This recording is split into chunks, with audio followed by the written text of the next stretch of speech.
Writing task 1 এইটা আসলে কিভাবে লিখবেন, কিভাবে একটা ভালো ব্যান্ড স্কোর অর্জন করবেন সেই বিষয় নিয়ে আমি আজকে কথা বলবো। কি কি ইরর আসলে হয় বা কি করলে ব্যান্ড স্কোর করবে সেই বিষয়গুলো আজকে উল্লেখ করব।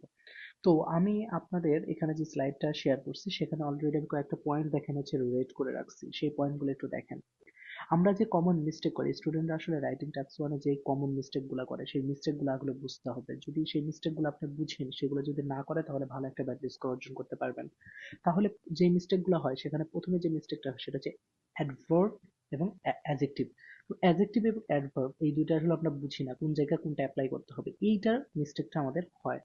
তারপরে আমরা এই জিনিসটা কখনোই কিন্তু করবেন না, সেটা হচ্ছে স্লাইটলি ইনক্রিজ। আমরা ইনক্রিজ এন্ড ডিক্রিজ এটা খুবই বেশি ইউজ করি, ট্রেন্ডি একটা ওয়ার্ড। তো এর জায়গায় কি হয়, স্লাইটলি। স্লাইটলি ইনক্রিজ এটা কখনোই হয় না, নট এ স্লাইটলি ইনক্রিজ। তো হবে কি, স্লাইট ইনক্রিজ, এই কথাটা মাথায় রাখবেন।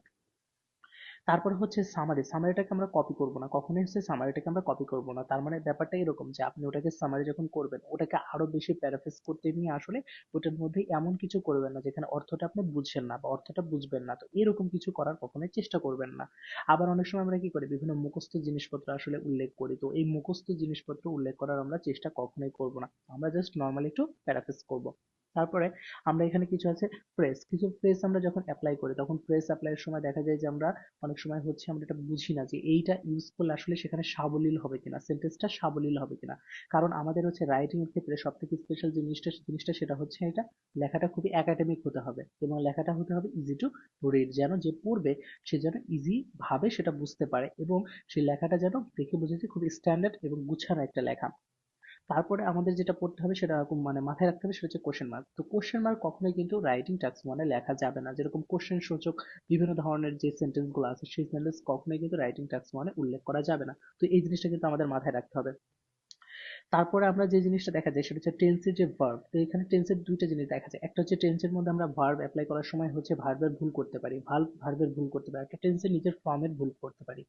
যেরকম আমাদের হচ্ছে যদি গ্রাফের মধ্যে বলা হয়, ধরেন আপনার এই লাইন চার্টে বলছে, দেখেন এখানে হচ্ছে কত 1985 সাল থেকে 1990 সাল পর্যন্ত, তার মানে এটা পাস্ট টেন্সে ইউজ করতে হবে। তো আমার এখানে যে টেন্সটা অ্যাপ্লাই করতে হবে সেটা হচ্ছে পাস্ট টেন্স। কেন পাস্ট টেন্সে লিখতে হবে, কারণ হচ্ছে আমার এটা অতীতকাল, আমার টাইম পিরিয়ডটা দেখলে আমি যখন হচ্ছে টাইম পিরিয়ডটা দেখবো তখন আমি বুঝে যাবে সেটা হচ্ছে কি কি বলছে, সেটা অতীতের কোনো কিছু বলছে কিনা। যদি টাইম পিরিয়ডটা থাকে ফিউচারের তাহলে আমি 100% বুঝবো আমার এটা ফিউচার টেন্সে লিখতে হবে। আমার যদি এটা প্রেজেন্টে থাকে প্রেজেন্টে লিখবো, যদি এটা পাস্টে থাকে পাস্ট টেন্সে আমি লিখবো। তো এই টেন্সের এই ব্যাপারটা কিন্তু আপনাদের মাথায় রাখতে হবে। তারপর আপনাদের একটা জিনিস হচ্ছে সব থেকে স্পেশাল যে জিনিসটা এবং সব থেকে ইম্পর্টেন্ট সেটা হচ্ছে ইন্ট্রোডাকশন এবং ওভারভিউ। আমরা জানি এখানে হচ্ছে চারটা পার্ট, তো আমরা চারটা পার্ট করে লেখার চেষ্টা করবো, চারটা পার্ট করে। তো প্রথম যে পার্টটা সেটা হচ্ছে আমাদের ইন্ট্রোডাকশন, তারপর হচ্ছে আমাদের ওভারভিউ। এই দুইটা পার্ট হচ্ছে অনেক ইম্পর্টেন্ট একটা পার্ট, কারণ এই দুইটা পার্ট হচ্ছে আমাদেরকে লিখতে হয় অনেক বেশি পরিমাণে রুলস অ্যান্ড রেগুলেশন মেনটেন করে। তো আমরা এখন যেটা করবো সেটা হচ্ছে ইন্ট্রোডাকশন এবং ওভারভিউর মধ্যে আমরা একটা ভুল করে ফেলি, সেটা হচ্ছে আমরা বিভিন্ন ধরনের ডেটা লিখে ফেলি, নাম্বারগুলো লিখে ফেলি, অথবা আমরা বিভিন্ন মেইন পয়েন্টের যে নাম্বারগুলো থাকে সেগুলো লিখে ফেলি। তো এটা কখনোই করা যাবে না। তার মানে ওভারভিউ অ্যান্ড ইন্ট্রোডাকশনের মধ্যে কখনোই কি করা যাবে না, মেইন পয়েন্টের কোনো ডেটা উল্লেখ করা যাবে না। ধরেন এইখানে যে মেইন পয়েন্টগুলো আছে, এই যে পয়েন্ট, এই পয়েন্টে কোনটায় কত ডেটা ছিল, কোনটায় কত আমাদের হচ্ছে নাম্বার ছিল, এই নাম্বারগুলো কি করব আমরা কখনোই কি করা যাবে না, আমাদের হচ্ছে এই জায়গায় অ্যাপ্লাই করা যাবে না। তো ওভারভিউতে অ্যাপ্লাই করা যাবে না এবং হচ্ছে আমাদের অ্যাপ্লাই করা যাবে না, ইন্ট্রোডাকশন অ্যাপ্লাই করা যাবে না। তো কিভাবে ইন্ট্রোডাকশন লেখে সেটা আমি ইনশাল্লাহ বলবো আপনাদেরকে। তারপরে হচ্ছে আমাদের নেক্সট পয়েন্ট হচ্ছে ক্যাপিটাল লেটার অ্যান্ড হচ্ছে লোয়ার কেস লেটার। তো ক্যাপিটাল লেটার অনেক সময় যেরকম আপনাদেরকে যদি আমি বলি, দেখেন এইখানে, তো এখানে অস্ট্রেলিয়া আছে, অস্ট্রেলিয়ার নামটা হচ্ছে আমাদেরকে ক্যাপিটাল লেটার লিখতে হবে। আপনাদের এটা বুঝতে হবে যে কোন জায়গায় ক্যাপিটাল লেটার ইউজ করতে হবে। তো অনেক সময় এই আবার হচ্ছে ওভারঅলের পরে কিন্তু আমরা দেখেন ওভারঅল লিখছি, ওভারঅলের পরে কমা দিয়ে এখানে কিন্তু স্মল লেটার ইউজ করা হয়েছে। তো এইটা বুঝতে হবে, এখানে ক্যাপিটাল লেটার দিলে ব্যান্ড স্কোর আপনাদের কমবে। তো এই ব্যাপারগুলো আপনাদেরকে বুঝতে হবে যে কোথায় আসলে ক্যাপিটাল লেটার ইউজ করতে হবে, কোথায় স্মল লেটার ইউজ করতে হবে। তো এইভাবে রাইটিং টাস্ক ওয়ান সুন্দরভাবে গুছিয়ে আমরা লিখতে পারি। তো এরপরে হচ্ছে আমাদের যেটা মাথায় রাখতে হবে সেটা হচ্ছে সব সুন্দর একটা ইন্ট্রোডাকশন লেখা। এখন ইন্ট্রোডাকশন লেখার জন্য আমি কি করব, ইন্ট্রোডাকশন লেখার জন্য হচ্ছে টাস্ক ওয়ান আপনার সবার আগে যে বিষয়টা উল্লেখ করতে হবে মানে চিন্তা করতে হবে সেটা হচ্ছে আমি ইন্ট্রোডাকশনটা হবে জাস্ট এক লাইনে। রাইটিং টাস্ক ওয়ানের ইন্ট্রোডাকশনটা হবে কয় লাইনে, এক লাইন। এই পয়েন্টটা আপনারা সবাই মনে রাখবেন। এবং ইন্ট্রোডাকশনের তিনটা পার্ট থাকবে, ইন্ট্রোডাকশনের পার্ট হচ্ছে কয়টা, তিনটা। তো প্রথম যে পার্টটা সেই পার্টটা হচ্ছে কি লাইন, মানে এটা আসলে কি ধরনের গ্রাফ। দেখেন আপনার যে স্টেটমেন্টটা ছিল এখানে কিন্তু আসলে কোনোভাবে উল্লেখ করা হয়নি আসলে আসলে গ্রাফ নাকি আসলে চার্ট, বা হচ্ছে গ্রাফটা আসলে কোন ধরনের কি এটা কিন্তু উল্লেখ করা, এটা কি বার চার্ট নাকি আসলে এটা লাইন চার্ট, এটা কিন্তু উল্লেখ করা হয়নি। তো আপনার যেটা করতে হবে, ইন্ট্রোডাকশনে তিনটা পার্ট থাকবে। প্রথম যে পার্টটা সেটা হচ্ছে ওই গ্রাফটা বা ওই চার্টটা আসলে কিসের, সো সেটা। দুই নাম্বার যেটা থাকবে সেটা কি মানে কি বোঝায়, মানে কিসের মধ্যে, মানে কাদের কাদেরকে নিয়ে আসলে এই চারটা করা হয়েছে, বা কিসের জন্য এই চারটা করা হয়েছে। তো এই ব্যাপারটা মানে এখানে হচ্ছে আপনার মেইন যে থিমটা, তো এই যে স্টেটমেন্ট থাকবে এই স্টেটমেন্টটাকে জাস্ট প্যারাফ্রেজ করবেন এটা। এবং লাস্টে হচ্ছে একটা টাইম পিরিয়ড। তো এখানে তিনটা পার্ট, তাহলে আমরা কি কি বুঝলাম।